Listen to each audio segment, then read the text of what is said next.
ये Sukkur art council के बच्चों की बड़ी खुशकिस्मती है कि आज हमारे दरमियान मुल्क के नामवर आर्टिस्ट न सिर्फ पाकिस्तान बल्कि अमेरिका और दिगर ममालिक में भी अपनी शोहरत रखते हैं। और अमेरिका में इनकी बाकायदा एक आर्ट गैलरी है, वहाँ ये सिखाते भी हैं, प्लस इनकी डिस्प्ले वगैरह भी वहाँ पर होती है। आज मैं जिस अजीम शख्सियत का ज़िक्र करने जा रहा हूँ वो कलम और बुर्श के ज़रिए अल्लाह का पैगाम पहुँचाते हैं अपनी कैलीग्राफी के ज़रिए। उनका नाम है रियाज़ रफ़ी, एक सूफ़ी मुसव्विर हैं। रियाज़ रफ़ी के फ़न की सबसे बड़ी खूबसूरती ये है कि वो आम चीज़ों में गैर आम चीज़ ढूंढ लेते हैं। उनकी पेंटिंग्स में आप लोगों को दरगाहों का चिराग मिलेंगे। उनकी मशहूर पेंटिंग भी है दरगाहों का चिराग। फ़कीरों का सुकून मिलेगा और काबा की ठंडक मिलेगी। वो गहरे नीले रंगों से ऐसी तस्वीर बनाते हैं, वो चंद लम्हों में आपके दिलों पर राज करती है। उनकी मशहूर पेंटिंग दरगाह की रात, कलंदर का सुकून इस बात का सबूत है कि आर्ट सिर्फ तफरीह नहीं बल्कि एक इबादत है। रियाज़ रफ़ी में हमें 3 बातें सिखाते हैं रियाज़ रफ़ी। पहली, मोहब्बत बांटो। दूसरी, सादगी अपनाओ। तीसरी, अपने फ़न को खिदमत समझो। आखिर में मैं ज़्यादा टाइम नहीं लूँगा। रियाज़ रफ़ी जैसे लोग हमें याद दिलाते हैं कि असल कामयाबी शोहरत में नहीं, लोगों के दिल जीतने में है। अल्लाह इनके फ़न में मज़ीद बरकत अता फ़रमाए। आप सबका बहुत बहुत शुक्रिया। अब मैं मोहतरम जनाब अकबर सोलंकी साहब से गुजारिश करूँगा कि वो हमारे मोहतरम मौजूद मेहमान रियाज़ रफ़ी साहब के लिए चंद कलमात बोलें। अकबर सोलंकी साहब।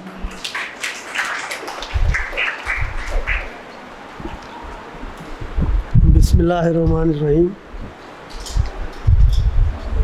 30-40 साल पीछे चले जाएं, एक स्ट्रगल करता हुआ लड़का मुझे नज़र आता है, तड़पता हुआ और आर्ट के लिए प्यासा, बड़ी कोशिशें करता हुआ, और उसका नाम था रियाज़ रफ़ी। रियाज़ साहब अपना पुराने सखर में पैदा हुए, पुराने सखर में पले बढ़े, पुराने सखर में ही पढ़े, यहीं तालीम हासिल की, इसी सखर में रहे और सिंध यूनिवर्सिटी से इन्होंने ग्रेजुएशन किया।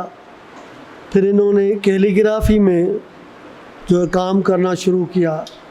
शुरू में जो है वो रियलिस्ट कैलीग्राफी करते थे। उसके बाद कैलीग्राफी में भी इन्होंने नुदरत पैदा करना शुरू कर दी और उसको एक अपना स्टाइल दिया, उसको एब्स्ट्रैक्शन में ले गए और बहुत ही शानदार रंगों के इम्तिजाज से इन्होंने बड़ी अच्छी पेंटिंग्स क्रिएट की और अपना नाम पैदा किया। कराची में रहे, फिर थोड़ा सा आगे बढ़े, एब्स्ट्रैक्शन में और काम किया और बहुत नाम कमाया। हैदराबाद में ये मैडम मुसरत मिर्ज़ा के शागिर्द रहे, उनसे बहुत सीखा। आप मैडम मुसरत मिर्ज़ा को तो सब जानते हैं, यहाँ सखर की हैं वो। उसके बाद फिर ये कराची गए तो वहाँ इन्होंने गुलजी से भी इस्तिफ़ादा किया और मशहूर पेंटर सादक़ैन जो है उनसे भी ये कुछ सीखते रहे। इस तरह इन्होंने अपनी जर्नी जारी रखी, अपना सफ़र जारी रखा और स्ट्रगल को नहीं छोड़ा। तमाम मेहनत की और इस तरह आखिरकार ये बाहर चले गए अमेरिका। आजकल ये हॉस्टन में रहते हैं, वहाँ पर इनका अपना स्टूडियो है वहाँ ये काम करते हैं, ज़्यादातर एब्स्ट्रैक्ट आर्ट में ये काम करते हैं। अपने काम के बारे में तो ये खुद ही आपको इंशाल्लाह बताएंगे और आपको करके भी बताएंगे। बहुत शुक्रिया मैं अदा करता हूँ रफ़ी साहब का कि वो यहाँ तशरीफ़ लाए और हम लोगों को याद किया और हमें टाइम दिया, हमारे बच्चों को टाइम दिया। रफ़ी साहब थैंक यू वेरी मच, बहुत बहुत शुक्रिया आप लोगों का भी। रियाज रफ़ी साहब के ये समझ लें कि बहुत पुराने दोस्त, बचपन के दोस्त, और जो कि रियाज रफ़ी साहब के बारे में बहुत कुछ जानते हैं, उनके बारे में वो आप लोगों से कुछ बात करना चाहेंगे। तो मैं जनाब मोहतरम आफ्ताब साहब से गुजारिश करूंगा कि वो तशरीफ़ लाएं और रियाज रफ़ी के साहब के लिए चंद अल्फाज बोलें। बिस्मिल्लाहिर्रहमानिर्रहीम। रियाज साहब से ताल्लुक़ मेरा बड़ा पुराना है। 80s के ज़माने में जब मैंने वापडा ज्वाइन किया, उस ज़माने से हम साथ रहे, और जब ये कुछ बनना चाह रहे थे तो उस वक्त हम लोग बड़ी आपस में गपशप करते थे। मेरे ऑफिस में बैठ के और हम लोग बहुत देर तक बातें करते थे इसी के बारे में। अब मैं तो आर्ट के बारे में कुछ भी नहीं जानता था, लेकिन मैं इनका सामने था, इनको सुनता था और टूटे फूटे को मशवरे देता था। अल्लाह ताला ने इनको मौका दिया, कराची गए, वहाँ इन्होंने एक आप सब बैठे यहाँ पर आर्ट के स्टूडेंट्स हैं, तो एक कुदरती तौर पे अंदर सलाहियत होती है इंसान में, उसको उजागर करना होता है। आप लोग भी यहाँ बैठ के जब सीखेंगे तो आपके अंदर अल्लाह ताला की तरफ से जो आपको दी गई सलाहियत है वो ज़ाहिर होगी, सामने होगी, और माशाल्लाह से आप लोग बहुत मुकाम हासिल कर सकेंगे।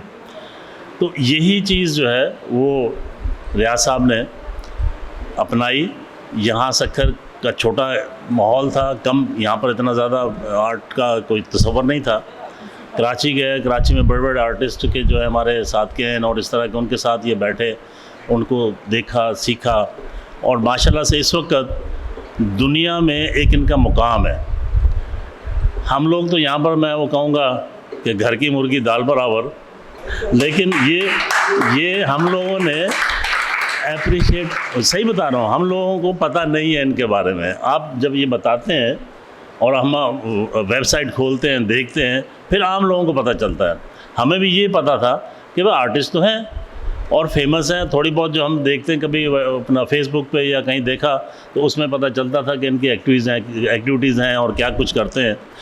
तो माशाल्लाह से ये एक बहुत बड़ी, मैं कहता हूँ कि पाकिस्तान के लिए एज़ाज़ की बात है कि पाकिस्तान का फ़र्द, पाकिस्तान का बेटा एक इस लेवल पे पहुंचा हुआ है कि इस वक्त इंटरनेशनल फेम है आर्ट के। आप सब बच्चे आर्ट्स से ताल्लुक़ है, आपका शोबा है, तो आपको ज़्यादा पता चल जाएगा कि हमारे यहाँ जो दुनिया भर के अंदर आर्ट से मुतालिक जो लोग हैं उनमें इनका क्या मुकाम है। ये आम तौर पे हम लोग ये हमारा वो है एक तरीक़ेकार कि बंदा जब इस दुनिया से रुखसत हो जाता है फिर उसके कारनामों को, कामों को याद करते हैं। और मैं शुक्रगुज़ार हूँ मोहतरम अकबर साहब का, मुमताज़ साहब का, कि उन्होंने अपने साथी को, सक्खर के फ़र्जंद को ये मौका दिया और उसको दोबारा आगे उसको उनका जो जिस तरह से है उसका मुकाम को यहाँ पर आप सबके सामने पेश करने का एक एज़ाज़ भी हासिल हुआ। तो रियाज के साथ हमारी बड़ी कचहरी और बड़ी बातें हैं। अब वो बातें मैं आपसे अभी करके ज़्यादा टाइम नहीं लूँगा, लेकिन बहरहाल एक बहुत बड़ी शख्सियत मैं थोड़ा सा मैंने जिक्र ये किया कि देखें, आर्टिस्ट जब बन रहा होता है ना, जब अपना मुकाम अपना बना रहा होता है, उस वक्त उसको बहुत मेहनत करनी पड़ती है। आप लोगों को एक बहुत बड़ा अचीवमेंट सक्खर के अंदर इससे पहले ऐसा मौका नहीं था कि बच्चों को सीखने के लिए कोई अदारा हो। ये सक्खर आर्ट्स काउंसिल का एक बहुत बड़ा काम है कि उन्होंने आप सब के लिए एक ये सहूलत मुहैया की। इससे अगर पहले आप देखें तो आर्ट को हम बिल्कुल निगलेक्ट किया हुआ है। आर्ट्स के बारे में जो है वो किसी को कुछ आपको फैसिलिटीज़ नहीं मिलती, लेकिन ये बहरहाल आपको फैसिलिटी मिली हुई है। रियाज ने जितनी मेहनत की, जिस तरह से अपने आप को अपना मुकाम बनाया, जिस तरह से अपने पैरों पे खड़े हुए, ये बहुत लंबी कहानी है। अब मेरा ख्याल है कि रियाज ये ज़्यादा डिटेल में मैं ना जाऊं, क्योंकि ये बातें ऐसी हैं कि आपके फ़न को ये बच्चे देखें और इस फ़न से वो कुछ हासिल करें, ये ज़्यादा अच्छा है। आपका बहुत शुक्रिया अपना मुमताज़ साहब का, अकबर साहब का, आपने यहाँ पर हमें बुलाया, बहुत शुक्रिया जनाब, थैंक यू। अपने सखर आर्ट काउंसिल के सदर मोहतरम जनाब मुमताज़ बुखारी साहब से दरख्वास्त करूँगा कि वो हमारे मोअज़्ज़िज़ मेहमान को ट्रिब्यूट पेश करें। मेहरबानी अशरफ भाई, इतने मौजूद समूरन मेहमानन के हक़ मौजूद, सिंध मौजूद, सबका शुक्रिया। रियाज साहब अमेरिका में थे, यहाँ हमने सखर आर्ट्स काउंसिल का काम किया, यहाँ की फुटेजेस, वीडियोस, आर्ट गैलरी के इन तक पहुँची हैं और इन्होंने मुझसे पता नहीं कहाँ से दोस्तों से वहाँ उन्होंने मेरा नंबर ढूंढ लिया और मुझे मैसेज किया कि यार ये मेरे सखर शहर में शुरू हो गया है, आप मुझे कहें मैं आपकी क्या मदद कर सकता हूँ। इस तरह काफ़ी दूसरे लोग थे जिन्होंने मुझे, कोई लंदन से, कोई बाहर से, काफ़ी लोग करते हैं ये। उसकी वजह क्या है? उसकी वजह ये है कि हम कोशिश करते हैं कि जो आपका टैलेंट है, जो आपकी सलाहियत है, उसको उम्र के दायरे में नहीं देखें।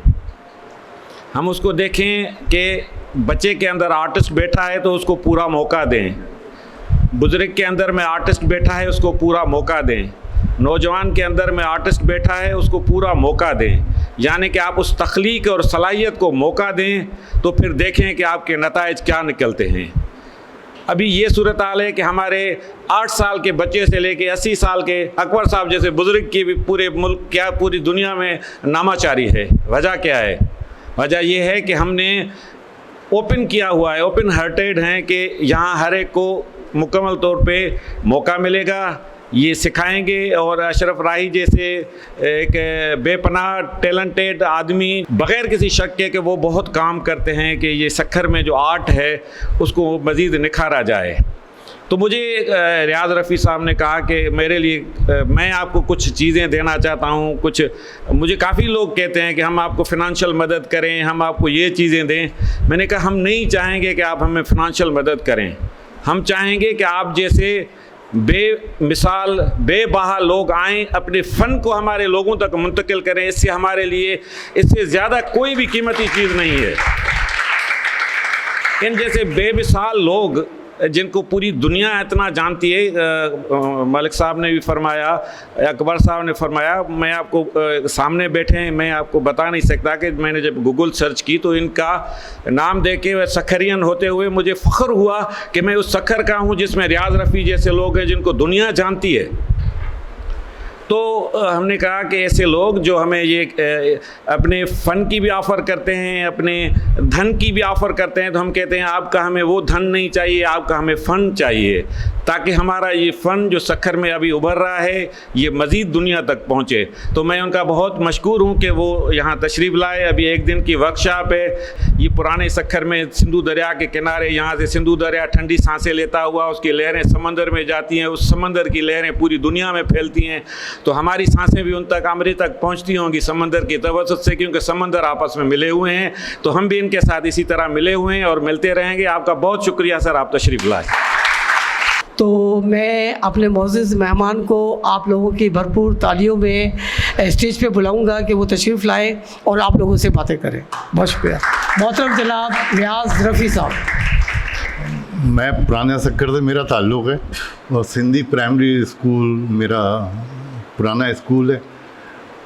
मैं पिछले कुछ दिनों से मतलब अपने मुझे वो क्लासेस आज भी याद हैं जहाँ मैं नीचे टाट पे बैठता था और हमारा वो हाथ से चलाने वाला पंखा होता था। मुझे को एक बच्चे की ड्यूटी होती थी कि अब 15 मिनट ये चलाएगा, आधा घंटा, वो सब मुझे रिकॉल करता था। आर्टिस्ट बाय मतलब बॉर्न आर्टिस्ट होता है, उसको कुछ पढ़ाने की या सिखाने की, मैं भी शायद बॉर्न आर्टिस्ट था, फैमिली को नहीं पता लगा या फैमिली में कोई ऐसा नहीं था जिसको आर्ट वार्ट के बारे में पता हो। मैं अपनी कोशिश करता रहा, लगा रहा। और कुछ चीज़ें मुझे याद है कि मैं शायद प्राइमरी में था, मेरे शायद अब तो मदर फादर नहीं है, बड़े भाई मेरे हयात हैं माशाल्लाह, सक्खर में ही हैं, डॉक्टर गयास। उनको शायद याद होगा कि मैंने उस वक्त पुराने सक्खर में जो हमारा घर था उसमें एक छोटी सी इंस्टॉलेशन बनाई थी।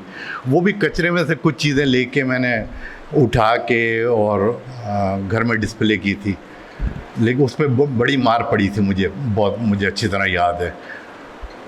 और हमारे टीचर होते थे सर फतेह अली शाह, ड्राइंग कराते थे, उनसे बहुत कुछ सीखने का मौका मिला। फिर अब मैं इसको शॉर्ट करता जा रहा हूँ, फिर थोड़े बड़े हुए तो अकबर साहब करके आ गए थे, NCA थे, इनसे मुलाकात हुई, इनसे बहुत सारी चीज़ें मैंने लर्न की। और मैं अगर दूसरे मायनों में ये कहूँ कि ये डायरेक्ट नहीं तो इनडायरेक्ट मेरे उस्ताद भी हैं, तो इसमें कोई बुराई नहीं है। लेकिन कभी कभी मतलब इनको देख के थोड़ा सा अफसोस होता है कि इनको वो मुकाम इन्होंने खुद नहीं किया या इनको दिया नहीं गया, वो एक अलग स्टोरी है। लेकिन जब आप इश्क करना सीखोगे ना, मैं कहता हूँ इश्क करना सीखो, ये मोहब्बत सब बेकार चीज़ें हैं। आप अपने काम से इश्क करो। तो मैं अपने काम से मैंने इश्क किया है। मैं लाइक अ मेडिटेशन, मैं पेंटिंग करता हूँ वो इस तरह से जैसे मैं नमाज़ पढ़ रहा हूँ, बिल्कुल इबादत की तरह। और वो जो इन्वॉल्वमेंट की एक कहानी है, वो जब आप पेंटिंग करेंगे या कोई भी मतलब शायरी, कोई भी तख्लीकी अमल होगा, इसकी आप बहुत डेप्थ में जाएंगे तो ये मतलब फिर आपको समझ में आएगा कि ये जो तख्लीकी अमल है ना, ये यानी इतना, इसको आप जितना पेन आप लेते हैं ना, उसको फिर उस पेन को कैनवस पे मुंतकिल करने में वो जो तकलीफ़ है वो सिर्फ आर्टिस्ट महसूस कर सकता है, और वो माँ महसूस करती है जो बच्चा पैदा करती है। तो तख्लीकी अमल जो है ना वो बहुत ही सख्त कह लें या बहुत सारी चीज़ें आपको सिखा रहा होता है। तो हम लोग ख़ास तौर पे यहाँ पे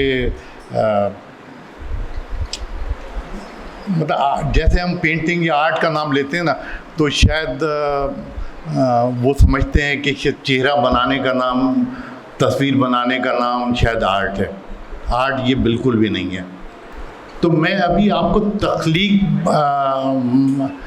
मैं फ्रांस के एक प्रोफेसर हैं आर्ट के, वो पोर्ट्रेट करते हैं, तो वो गूगल पे भी कहीं अवेलेबल होगी, तो वो मैं आपको, और फिर मैं आपको लाइन से भी समझाऊंगा कि what is line, rhythm, continuity क्या है। आगे टिशू, तो मैं टिशू से अभी उन्हीं के अमल से बताऊंगा कि तख्लीक में और क्राफ्ट में क्या फ़र्क है। दोनों मुख्तलिफ़ चीज़ें हैं। टिशू एक ही साइज़, भाई एक ही साइज़। अब ये उनसे, प्रोफेसर से किसी ने पूछा कि एक लड़की बैठी हुई थी, तो वो पोर्ट्रेट करते थे, बहुत एक्सपर्ट थे पोर्ट्रेट के। तो उनसे किसी लड़की ने पूछा कि सर व्हाट इज़ क्रिएशन। तो उन्होंने ऐसे 2 टिश्यू पेपर उठाए और ये टिश्यू पेपर को उन्होंने इस तरह से फोल्ड किया,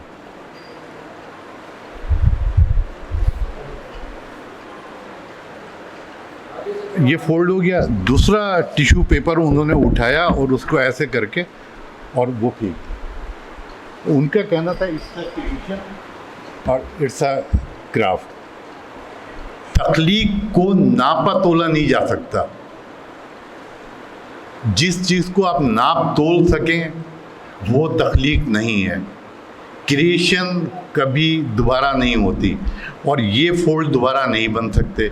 इनको आप नाप भी सकते हैं, इनका पैमाइश भी कर सकते हैं, तो ये तख्लीक नहीं है। तो इसी तरह से मैं आपको अभी कैनवस पे लाइन भी बताऊंगा कि रिदम क्या होता है, लाइन क्या होती है। और ये बहुत ज़रूरी है समझना। जब ये अमल आप जैसे यहाँ मेरे ख्याल अख्तर दरगाही भी बैठे हुए हैं, तो म्यूज़िक के तो वो एक्सपर्ट हैं, लेकिन जैसे 7 सुर होते हैं ना म्यूज़िक के, तो बेसिक तो वो आपको बता देते हैं। बाकी उसमें से चीज़ें निकालना आगे वो एक म्यूज़िशियन का काम होता है कि वो किस तरह से उनके साथ प्ले करे, खेले। तो इसी तरह से एक आर्टिस्ट को ना बेसिक बताई दी जाती है कि ये येलो कलर है, येलो ब्लू मिलाओगे तो ग्रीन हो जाएगा, ये आपको बेस बता दी गई। अब इसके बाद आप अपना अंदर से चीज़ें निकालें। अभी हम बात कर रहे थे कि आप बात कर रहे थे क्या वो हैंडमेड पेपर की, तो मेरे पास मैं बिल्कुल चूँकि मिडिल क्लास फैमिली से हूँ भाई, मेरे अच्छा फैमिली ने सपोर्ट नहीं किया, तो आर्ट वार्ट के पैसे नहीं होते थे, तो मेरी एग्जीबिशन थी, तो मेरे पास पैसे वैसे नहीं थे कैनवस वैनवस ख़रीदने के, तो मैंने खुद जो है वो हाथ से पेपर बनाया, हैंडमेड पेपर। और वो हैंडमेड पेपर मेरी एग्जीबिशन 93 की वो गूगल पे भी अवेलेबल है। तो वो हैंडमेड पेपर मैंने अपने हाथ से बनाया और वो कचरे से बनाया, उसमें कोई और चीज़ इन्वॉल्व नहीं थी, पानी और कचरा जमा करके वो हैंडमेड पेपर बनाया था। वो आज भी मौजूद है, उसकी कुछ पेंटिंगें, मेरे ख्याल मैंने 22 या 24 पेंटिंगें की थी, उसमें से 11 अमेरिका में किसी कलेक्शन में से, बाकी इधर उधर होंगी, एक आध शायद मेरे पास पड़ी हुई है। तो ये ज़रूरी नहीं है कि आपके पास बहुत अच्छा मटेरियल हो, बहुत अच्छी चीज़ें हों, तब आप कोई चीज़ तख्लीक कर सकें। आर्टिस्ट के लिए तख्लीक करने के लिए उसको आप कोयला ले लें, जिसे चारकोल कहते हैं, तो उससे भी आप चीज़ें कर सकते हैं।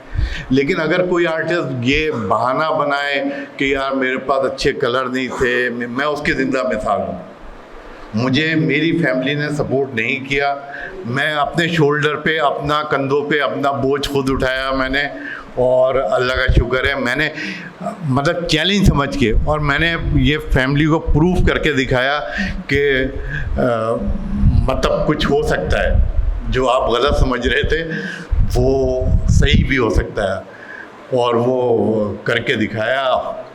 और अल्लाह का शुक्र है कि मतलब मुझे कोई किसी से गिला नहीं है। लेकिन ये अच्छा ही हुआ कि फैमिली ने सपोर्ट नहीं किया, क्योंकि वो चैलेंजेस नहीं होते तो शायद मैं यहाँ तक नहीं पहुँचता। तो वो चैलेंजेस मिले जिनकी वजह से यहाँ तक पहुँचा। तो इस बात को जहन से निकाल दें कि यार कोई माँ बाप बहन भाई कोई आपकी तारीफ़ कर रहा है नहीं कर रहा, लेकिन जो आर्ट समझता है तो वो देखेगा और वो आपकी तारीफ़ करेगा, तो वो ज़्यादा बेहतर है, बजाय इसके कि किसी ऐसे आदमी को या किसी ऐसे शख्स को आप अपना आर्ट दिखाएं जिसको आर्ट का पता ही नहीं हो कि मेडिटेशन होती कैसे, what is meditation, involvement is art.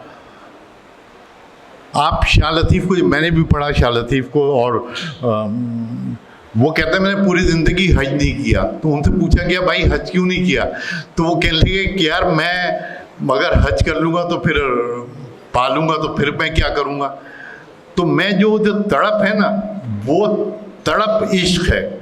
तो वो इश्क करते थे कि मैं अगर पा लिया तो फिर तो बात ख़त्म हो गई, तो मैं वो तड़प में ज़िंदा रहना चाहता हूँ। तो एक आर्टिस्ट भी जब पेंटिंग करता है, एक करने के बाद वो मुतमईन हो जाए कि यार बस मैंने कर ली, कंप्लीट कर ली, नहीं, वो तड़प जो है ना उसकी, वो उसको दूसरी पेंटिंग बनाने पे मजबूर करती है। तो जब तो इश्क करना सीखो, तो जब तड़प होगी तभी आगे निकलोगे। अस्सलाम बेटा। तो मेरा सवाल है, अगर आपकी लाइफ में आर्ट नहीं होती तो क्या होती, आप क्या होते? मैं मर जाता, क्योंकि मैं अगर दोबारा भी पैदा हो जाऊं तो मैं आर्ट ही करूंगा, मुझे और कुछ आता ही नहीं है, मतलब मैं इसके अलावा कुछ नहीं कर सकता। तो और मेरा ख्याल ये अगर हम ये 80% भी अवेयरनेस क्रिएट कर दें कि आर्ट की अपने एस्थेटिक को डेवलप कर दें, तो मैं बहुत दावे से कहता हूँ 90% जुराइम ख़त्म हो जाएंगे। अच्छा, मैं बच्चों के साथ भी मैंने बहुत काम किया इंटीरियर में, थाना बोला खान, बदीन, इधर उधर। तो मैं वो रॉ बच्चे लेता था जो बच्चे कभी स्कूल नहीं गए, कभी मदरसे में नहीं गए, तो उनको मैं पिक करता था। तो जेंडर पूरा रखता था, जैसे 7 बच्चियां ले ली, 7 बच्चे ले लिए, तो 14-15 ग्रुप होता था। तो वो स्टडी रिव्यू छपा था, उसमें स्टडी हुई थी, उसमें से 10 बच्चे मुख्तलिफ जगह पे बहुत अच्छे अपने प्रोफेशन में, कोई ब्यूरो चीफ लगा हुआ है, एक बच्ची ने खैरपुर नाथन शाह में अपना छोटा सा इंस्टीट्यूट बनाया हुआ है, वो रिल्ली विल्ली कढ़ाई सिकाई का कोर्स कराती है। अच्छा, ये खैरपुर में स्टीम लैब बनी है, वो इस्लाम खासखली चला रहे हैं, वो भी हमारे उसी ग्रुप में से थे। तो ये वो बच्चे थे जिन्होंने कभी स्कूल गए नहीं थे, और आज माशाल्लाह ये मेरी एक छोटी सी कोशिश से वो अपनी अपनी जगह पे मतलब बड़े बड़े काम कर रहे हैं। तो अपनी ज़िंदगी में इसको शामिल करें, अपने एस्थेटिक को डेवलप करें, तो बहुत अच्छी चीज़ें होंगी।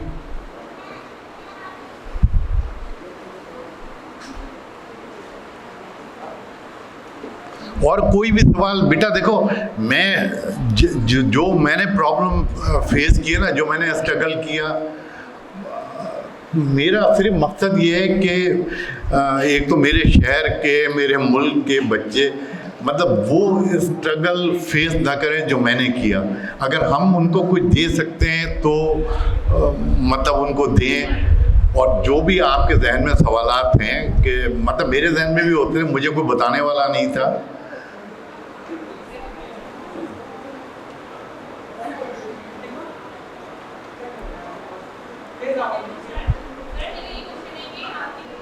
तो अच्छा, ये भी मतलब पैसे वैसे होते नहीं थे कलर ख़रीदने के, ये वो, तो कभी अकबर साहब के पास चले गए, कुछ इनसे सीख लिया, कुछ और एक पुरानी दुकान होती थी साबिर रज़ा की यहाँ पे।